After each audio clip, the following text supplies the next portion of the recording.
आज हम सभी पढ़ने जा रहे हैं एनसीईआरटी क्लास 5 रिमझिम से एक शीर्षक है जिसका नाम है चैप्टर चुनौती हिमालय की। शीर्षक है चुनौती हिमालय की। चलिए स्टार्ट करते हैं।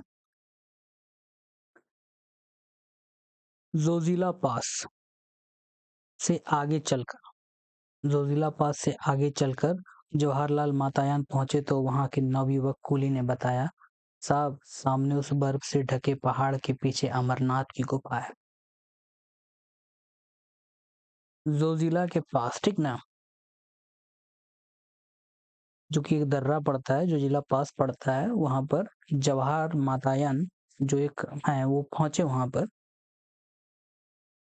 ऑथर जो है वो पहुंचे वहां पर और एक नवयुवक कूली ने उन्हें बताया कि साहब इस बर्फ से ढके पहाड़ के पीछे अमरनाथ की गुफा है, ठीक ना, लेकिन साहब रास्ता बहुत टेढ़ा है। उस लड़के ने बोला कि रास्ता बहुत टेढ़ा है। अमरनाथ की गुफा कहाँ पर है? ढके पहाड़ के पीछे है, पहाड़ के पीछे, लेकिन साहब रास्ता बहुत टेढ़ा है। किशन ने कूली की बात काटी। बहुत चढ़ाई है और साहब दूर भी है। कितनी दूर? जवाहरलाल ने पूछा। 8 मील, साहब, कूली ने जल्दी से उत्तर दिया। बस तब तो जरूर चलेंगे। जवाहरलाल ने अपने चचेरे भाई की ओर प्रश्न सूचक दृष्टि डाली।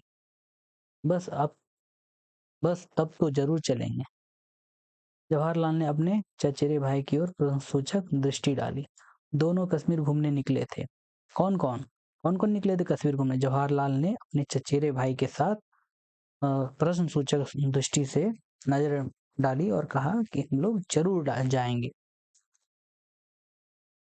वो दोनों आए थे कश्मीर घूमने के लिए।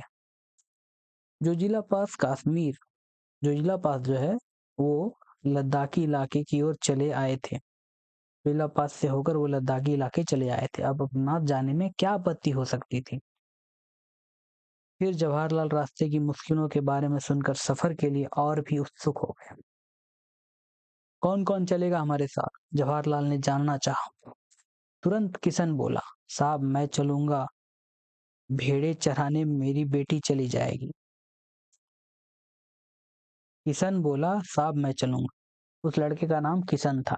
जवाहरलाल ने जानना चाहा कि कौन कौन जाएंगे, तो किशन ने जवाब दिया, बोला साहब मैं चलूंगा।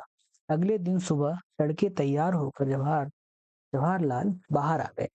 आकाश में रात्रि की कालिमा पर प्रातः की लालिमा फैलती जा रही थी। आकाश में रात्रि की कालिमा पर प्रातः की लालिमा मतलब सुबह होने को था, सुबह हो रही थी। तिब्बती पठार का दृश्य निराला था। तिब्बत का जो पठार है, इसका जो दृश्य है बहुत ही निराला है। दूर दूर तक वनस्पति रहित मन मोह लेने वाला दृश्य था। दूर दूर तक वनस्पति रहित उजाड़ चट्टानी इलाका दिखाई दे रहा था। उदास फीके बर्फ से ढके चट्टानी पहाड़ सुबह की पहली किरणों का स्पर्श पाकर ताज की भांति चमक उठे। दूर से छोटे छोटे ग्लेशियर ऐसे लगते मानो स्वागत करने के लिए पास सरकते आ रहे हों। सर्द हवा के झोंके हड्डियों तक ठंडक पहुंचा रहे थे। जवाहर ने हथेलियां आपस में रगड़कर गर्म की और कमर में रस्सी लपेटकर चलने लगे। जवाहर ने हथेलियां आपस में रगड़कर गर्म की और रस्सी लपेटकर चलने को तैयार हो गए। हिमालय की दुर्गम पर्वतमाला मुंह उठाए चुनौती दे रही थी उन सभी को। जवाहर इस चुनौती को कैसे ना स्वीकारते। भाई किशन और कूली सभी रस्सी के साथ जुड़े थे। किशन गडेरिया अब गाइड बन गया। किशन का पूरा नाम किशन गडेरिया और वो अब गाइड बन गया। बस 8 मील हो तो पार करने बस 8 मील ही तो पार करने हैं। जोश में आकर जवाहरलाल चढ़ाई चढ़ने लगे। यूं 8 मील की दूरी कोई बहुत नहीं होती, लेकिन इन पहाड़ी रास्तों पर 8 कदम चलना दूभर है, मुश्किल है। एक एक डग भरने में कठिनाई हो रही थी। रास्ता बहुत ही वीरान था। रास्ता कैसा था? वीरान था। पेड़ पौधों की हरियाली के अभाव में एक अजीब खालीपन सा महसूस हो रहा था, क्योंकि सूना सूना लग रहा था। कहीं एक फूल दिख जाता तो आंखों को ठंडक मिल जाती, क्योंकि वहां फूल भी मौजूद नहीं थी, क्योंकि फूल पत्ते पेड़ पौधे कुछ नहीं थे। दिख रही सिर्फ पथरीली चट्टानें और सफेद बर्फ। फिर भी इस गहरे सन्नाटे में बहुत सुकून था। फिर भी इस गहरे सन्नाटे में बहुत ही सुकून था। एक और सूसू करती बर्फीली हवा बदन को काटती तो दूसरी ओर ताजगी और स्फूर्ति भी देती। बर्फीली हवा काटती तो दूसरी ओर ताजगी और स्फूर्ति भी देती। जवाहरलाल बढ़ते जा रहे थे। ज्यों ज्यों ऊपर चढ़ते गए त्यों त्यों सांस लेने में दिक्कत होने लगी। एक कुली की नाक से खून बहने लगा। जल्दी से जवाहरलाल ने उसका उपचार किया।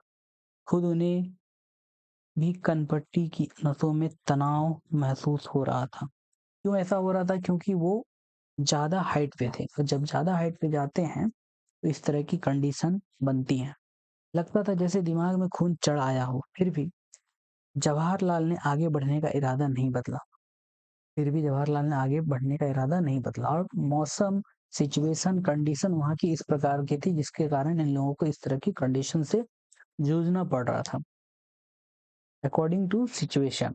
थोड़ी देर में बर्फ पड़ने लगी, फिसलन बढ़ गई, चलने चलना भी कठिन हो गया। एक तरफ थकान, ऊपर से सीधी चढ़ाई। तभी सामने एक बर्फीली मैदान नजर आई। चारों ओर शिखरों हिम शिखरों से घिरा वो मैदान देवताओं के मुकुट के समान लग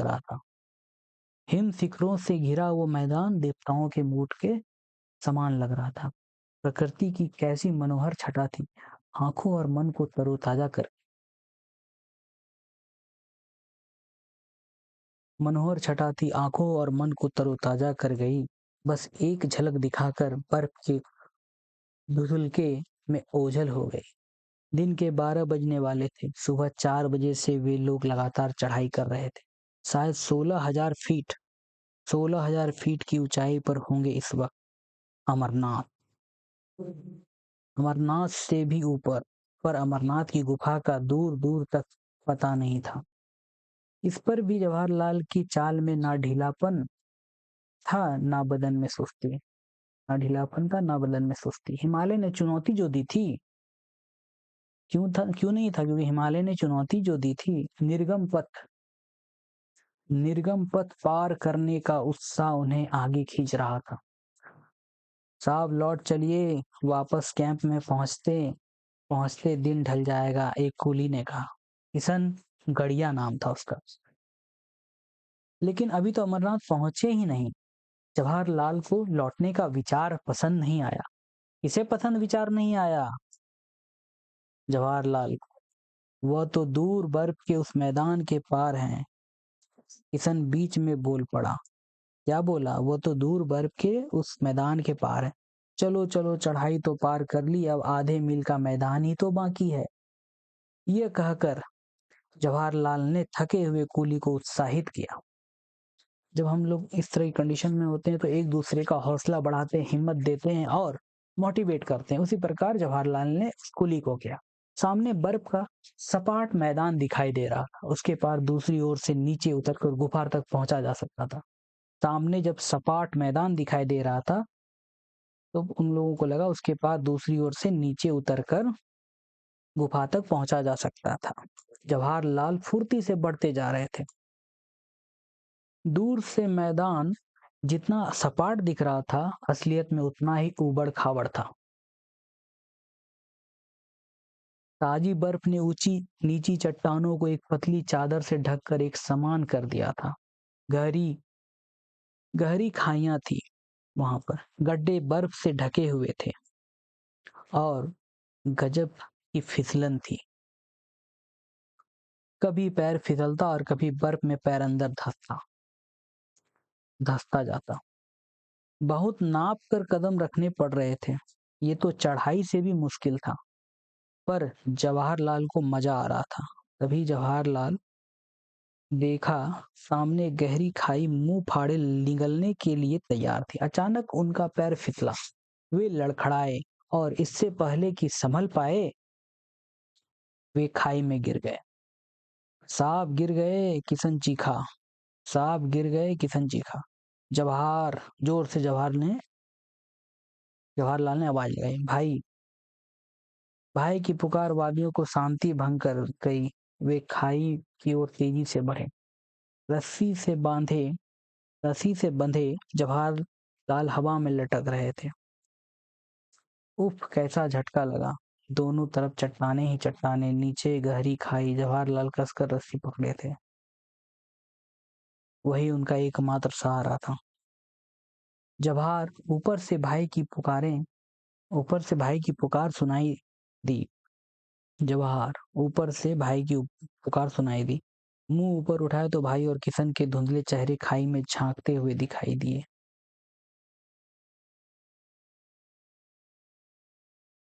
हम खींच रहे हैं, रस्सी कस के पकड़े रहना, भाई ने हिदायत दी।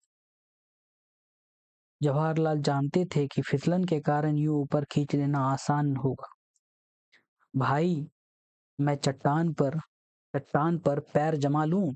वह चिल्लाए। खाई की दीवारों से उनकी आवाज टकराकर दूर दूर तक गूंज गई। हल्की सी पेंग बढ़ा। जवाहरलाल ने खाई की दीवार से उभरी चट्टान को मजबूती से पकड़ लिया और पथरीले धरातल पर पैर जमा लिए। पैरों तले धरती के एहसास से जवाहरलाल की हिम्मत बढ़ गई। घबराना मत जवाहरलाल, भाई की आवाज सुनाई दी। मैं बिल्कुल ठीक हूँ, कहकर जवाहरलाल एक कदम ऊपर की ओर बढ़ने लगे। कभी पैर फिसलता, कभी कोई हल्का फुल्का पत्थर पैर के नीचे से सरक जाता तो मन ही मन काम जाते और मजबूती से रस्सी पकड़ लेते। रस्सी से हथेलियां भी जैसे कटने लगी थी और पर जवाहरलाल ने उस तरफ ध्यान नहीं दिया। कुली और किशन उन्हें खींचकर ऊपर ऊपर चढ़ने में मदद कर रहे थे। धीरे धीरे सरक कर किसी तरह जवाहरलाल ऊपर पहुंचे। मुड़कर ऊपर से नीचे देखा कि खाई इतनी गहरी थी कि कोई गिर जाए तो उसका पता भी ना चले। शुक्र है भगवान का, भाई ने गहरी सांस ली। साहब, चोट तो नहीं आई? एक कुली ने पूछा। गर्दन हिला। कपड़े झाड़कर जवाहरलाल फिर चलने को तैयार हो गए। इस हादसे से हल्का सा झटका जरूर लगा, फिर भी जोश ठंडा नहीं हुआ। वो अब भी आगे जाना चाहते थे। आगे चलकर इस तरह की गहरी और चौड़ी खाइयों की तादाद बहुत थी। खाइयां पार करने की उचित सामान भी तो नहीं था।